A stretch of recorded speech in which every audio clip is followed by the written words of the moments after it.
Hey, Syna So Pro here at the Basilica in St. Louis, Missouri for the next episode of Symphonic Wanderlust, the Syna So Pro experience. Check it out.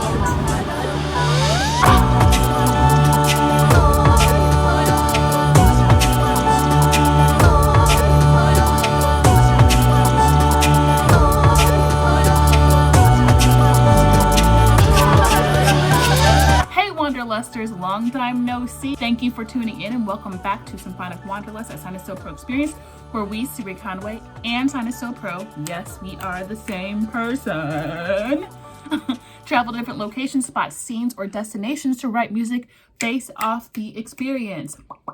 In this episode, we are looking at the Cathedral Basilica of St. Louis. Let's get into it. All right. First thing, the Basilica is located in St. Louis, Missouri, Central West End off of Lindell Boulevard. It is a cathedral, and there was no real specific exhibit that we wanted to see.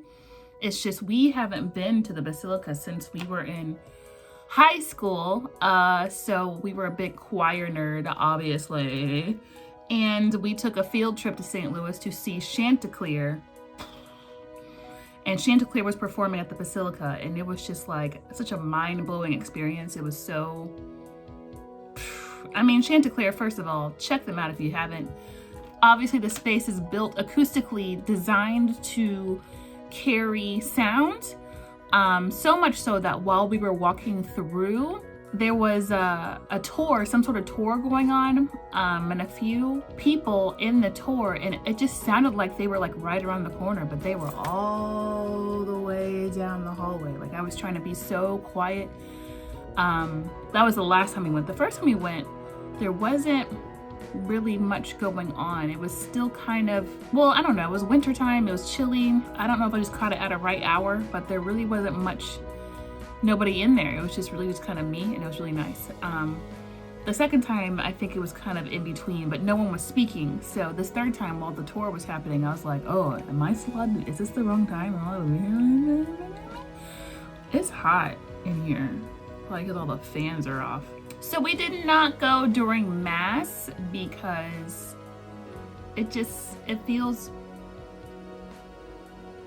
we felt uncomfortable going in while people are worshiping and filming. It just didn't seem like the appropriate thing to do. It just didn't feel like it feels like a boundary is being crossed of like privacy and safety and your place of worship. So we did not even witness a Mass. Just something, we just didn't feel comfortable doing it, point blank period. But you can go and live stream the Mass if needed. You can actually schedule a visit, schedule a tour to take place. If you wanted to go see, you can also tour virtually, but don't go tour virtually. Go and see it with your own eyes, because I don't think the virtual stuff is really gonna there's so many innate details, and every square inch or square centimeter of the space, it's just, you're gonna miss something. It's overwhelming, honestly. It's too much to see. A lot of symbolism, a lot of different pieces and stories being told in the form of art, as well as books and phrases and imagery and staging. And there were areas that we were not allowed to walk through. It's a lot. We didn't even sit down on the benches. I wonder if the benches are soft and comfy. I didn't even pay attention to that. Anyway, wow, the confession times, looking on their website, it is not a lot of time. You really got to get up in there. Apparently, the Basilica started construction in 1907, and the construction was completed in 1914. So it took 7 years to build, and it cost $3 million, which is a lot of money now. So geez, $3 million in 1914. So there was so much detail to see inside the Basilica. Literally the building itself, or the cathedral itself, is a work of art. Obviously, it's designed to be a place of worship and a sacred space. But It's not like you walk into like MoMA or any just art gallery period. Like everything is kind of in its place up on the walls, or maybe you might have some displays in the center of the room. But it's like, not to say galleries can't be that intentional, but like the Basilica is like, there's intricate details on the floor. I mean, the doors have like these little triangles with glass or a see-through type of material within the wood structure that serves some kind of purpose, but I'm not sure what that purpose is. It's like you're walking into, it's all around you, it's omnidirectional. So I mean, you can say the same thing about, you know, just our existence and nature and the earth. You know, there's art to be found, there's beauty to be found in the grass, there's beauty to be found in the insects and the ecosystems that live within it, just like there's beauty to be found in the trees and the sky and the air. But it's different whenever something was erected and created with such detail, deliberate detail, as opposed to allowing the laws of nature to just do its thing, just let it do it. So yeah, it's a lot, and we're not Catholic, so we're very sure there's a lot of things that are inside the space that are just beyond our scope of understanding the significance and symbolism, because that was not the experience we were brought up on religiously. Anyway, it doesn't mean it's not still beautiful, and it's not a space where it welcomes all types of people. It is free to go. It's a place of worship. It's a cathedral. Check out their hours on their website.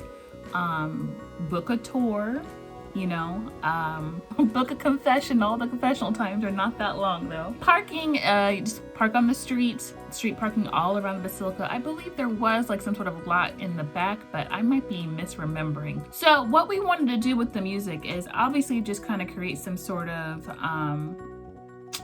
a cappella choral type piece that kind of played with the idea of it being secular, but also like a bit contemporary.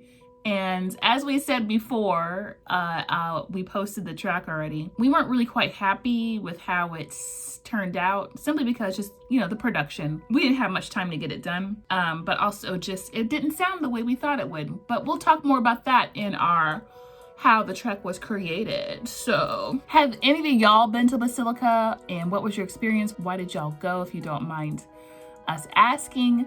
What do you think? Like, maybe you can help us understand what some of this stuff means. If you want to hear the track, you'll have to become a patron of Symphonic Wanderlust, a Syna So Pro experience, where you will have 6 different tiers to choose from, ranging from $5 to $100.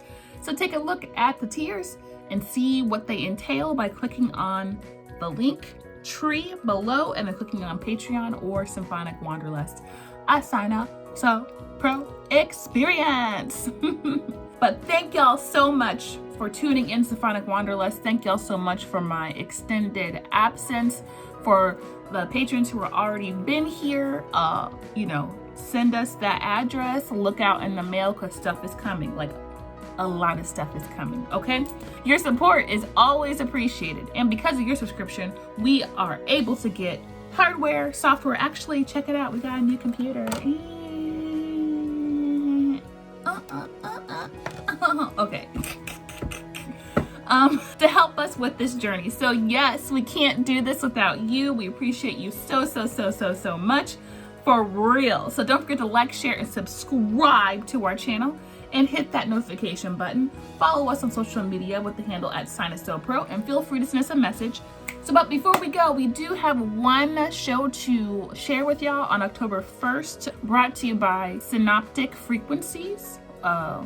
Myself, as well as 13 other local artists and musicians here in St. Louis, will be featured in participating in the world's only gong orchestra, led by Tatsuya Nakatani. And we will be performing, where is this show? We'll be at Gethsemane Lutheran Church, which is over on Hampton Avenue, 3600. We'll put it right over here somewhere. One of these spaces, one of these areas that's kind of blank. Doors are at 6:30, shows at 7. Tickets are, I believe, $10, but if you cannot afford $10, you can contact Synoptic Frequencies, and they can work something out with you. So Would love to see some of y'all there if you can make it through. And let's see here, is there anything else?